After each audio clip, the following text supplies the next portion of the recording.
Our next topic in the EMF subject is differential element in Cartesian coordinate system. Now see here, यहाँ पर आप देखेंगे मैंने Cartesian coordinate system draw किया है. So this is the x-axis, this is the y-axis and this is the z-axis. Now I have taken one point P whose coordinates are x, y और z. मैंने एक point P लिया है जिसके coordinates क्या हैं x, y और z है. ठीक है, जैसा आपको मालूम है x कोऑर्डिनेट जो रहेगा on the x axis, y will be on the y axis, z will be on the z axis. तो मैंने कुछ पर्टिकुलर पॉइंट को एज्यूम करके यहाँ पर इंटरसेक्टिंग पॉइंट P ले लिया. अब यहाँ पर से क्या होगा देखेंगे आप लोग. तो अब हम ये मानते हैं कि अब हम कुछ डिफरेंशियल लेंथ लेते हैं इन रिस्पेक्टिव एक्सिस का. तो हम एक डिफरेंशियल लेंथ लेंगे x डायरेक्शन में, हम डिफरेंशियल लेंथ लेंगे एक y डायरेक्शन में और एक डिफरेंशियल लेंथ लेंगे z डायरेक्शन में. तो यहाँ पर डिफाइन किया मैंने dx is the differential length in the x direction, dy is the differential length in the y direction and dz is the differential length in the z direction. तो अब यहाँ पर रहेगा, तो अब इस डिफरेंशियल लेंथ की वजह से ये जो पॉइंट P है अब ये शिफ्ट हो जाएगा. कितना शिफ्ट होगा? जितना ये डिफरेंशियल लेंथ होगा उसका एडिशन होगा with the initial coordinates x, y और z से. तो अभी मान लीजिए कि इसको हमने जब x को ऐड किया dx के साथ और y को ऐड किया dy के साथ और z को ऐड किया dz के साथ, तो हमको नया पॉइंट P डैश मिल गया. उसके कोऑर्डिनेट्स क्या हो गए? x plus dx, y plus dy and z plus dz. तो ये जो पॉइंट P यहाँ पर था वो शिफ्ट होकर P डैश पे पहुँच गया. ठीक है, और जितना ये इसमें इंक्रीमेंट हुआ है ये हमारा क्या है? ये एक डिफरेंशियल वेक्टर लेंथ हमारा हुआ है. ये क्या है? This is the differential vector length. ठीक है, तो यहाँ पर मैंने डिफाइन किया differential vector length also called elementary vector length. इसी को एलिमेंट्री वेक्टर लेंथ भी बोला जाता है. ठीक है, तो how will write the elementary vector length और डिफरेंशियल वेक्टर लेंथ. देखिए dl, अब कोऑर्डिनेट्स क्या होगा इसके? dx into ax, dy into ay, dz into az. मतलब चूँकि डिफरेंशियल वेक्टर लेंथ ले रहे हैं तो differential amount of the respective coordinate axis हम नोट करेंगे. तो x डायरेक्शन पे dx, y डायरेक्शन पे dy एंड z डायरेक्शन पे dz. तो this in this way we can write the differential vector length. ठीक है, आगे अब यहाँ पर बोल रहा है distance of P dash from the point P is given by magnitude of the differential vector length. तो यदि हमें डिस्टेंस निकालना है इस P डैश का ओरिजिनल पॉइंट P से, तो सेम हम क्या निकालेंगे? हम निकालेंगे इनका डिस्टेंस वेक्टर. ठीक है, तो अब यहाँ पर बोला कि डिस्टेंस, तो अब डिस्टेंस निकालना तो वी फाइंड इट्स मैग्नीट्यूड. तो क्या किया? इसका मैग्नीट्यूड निकाल लेंगे डिफरेंशियल लेंथ का. तो हमें क्या मिल जाएगा? Under root of dx square plus dy square plus dz square. तो ये क्या हो गया हमारा? Distance in magnitude. ठीक है, यदि ये डिस्टेंस हमको बोलता है write in terms of the distance vector, तो हम क्या करते? दोनों के कोऑर्डिनेट्स को डिस्टेंस माइनस करके हम सॉल्व कर लेते. ठीक है, तो इनिशियल हमको वैल्यू मिल जाता. अब देखिए यहाँ पर नेक्स्ट बोल रहा है डिफरेंशियल वॉल्यूम. अब ये जो हमने डिफरेंशियल पूरा एक क्यूबिकल स्ट्रक्चर लिया हुआ है, इसका यदि हम डिफरेंशियल वॉल्यूम निकालेंगे तो कितना होगा? dv equal to dx plus dx into dy into dz. ये बहुत इंपॉर्टेंट है, आप बहुत ध्यान दीजिएगा, न्यूमेरिकल पॉइंट ऑफ व्यू से इंपॉर्टेंट है.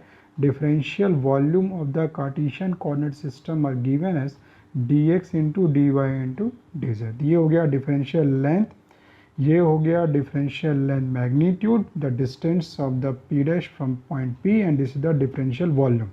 क्लियर है? आगे बढ़ते हैं.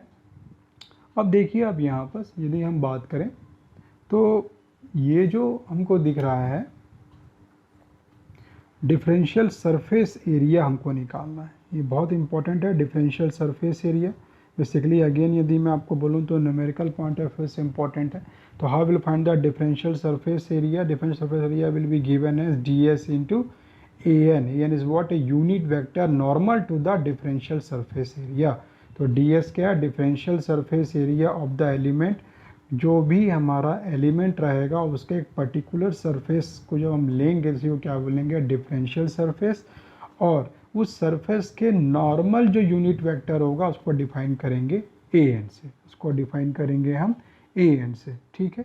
जैसे मैंने यहाँ पर कार्टेशियन कोऑर्डिनेट सिस्टम का रिप्रेजेंटेशन लिया है, तो यहाँ पर आप देखिए, तो अब आप बताइए यहाँ पर यदि हम बात करें तो ये जो लाइन है ये किसके पैरेलल होगा, this will be parallel to the D Y, तो ये कितना हो गया, this become the D Y, और ये देखिए ये किसके पैरेलल हुआ, ये पैरेलल हुआ डी जेड के। तो ये जो डिफरेंशियल सरफेस एरिया जो निकलेगा for this particular you can say the element, तो इसमें नॉर्मल कंपोनेंट क्या आ जाएगा, द नॉर्मल जो रिमेनिंग एक्सेस जो बच रहा है वो नॉर्मल कंपोनेंट आएगा, तो वो क्या बचेगा हमारा ए एक्स, तो ए एक्स क्या रहेगा, इसमें नॉर्मल कंपोनेंट रहेगा, ठीक है। सो द डिफरेंशियल सरफेस यदि हम लोग बात करें तो डिफरेंशियल सरफेस क्या है इसका, हम we can define the differential surface in the X direction, तो ये क्या हो गया differential surface in the X direction. Similarly आप यहाँ पे देखिए तो ये किसके पैरेलल होगा, ये लाइन ये पैरेलल होगा डी एक्स के, और ये किसके पैरेलल होगा, ये पैरेलल होगा डी जेड के, तो इसके नॉर्मल क्या आ जाएगा, इसके नॉर्मल आ जाएगा ए वाई, इसके नॉर्मल क्या आ जाएगा A Y. So here we can find the differential surface for the Y X, sorry for the Y axis, for the Y axis, ठीक है।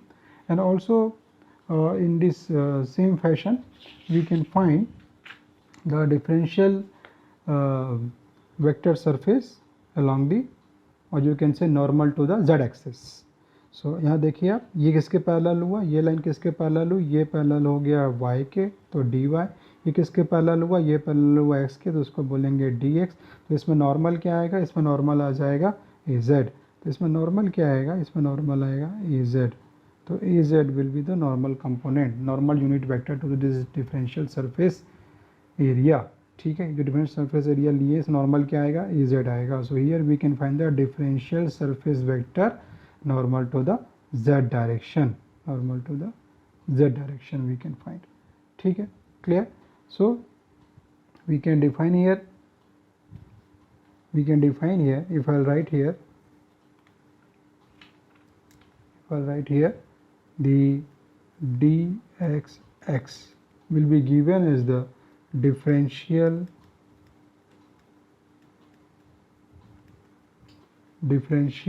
vector surface, differential vector surface area normal to x direction, surface area normal to x direction, ठीक है। Similarly we can say the dsy will be given as differential vector surface area normal to y direction, and similarly we can say the dsz will be differential vector surface area normal to the z direction, okay। so we can write in an equation form, will be given as the ds, we can write the ds, first we'll write for dsx, so we can write the dxx will be given as the dy dz ax, clear। dy we can write differential vector surface A normal to y direction will be given as dx dz ay, ठीक है। and also we can write the differential vector surface area normal to the z direction will be given as the dx dy into z, ठीक है। so these are the very important in terms of for the numerical, you can say for the numerical these are very important। so these are the differential quantity, for the Cartesian coordinate system. Thank you.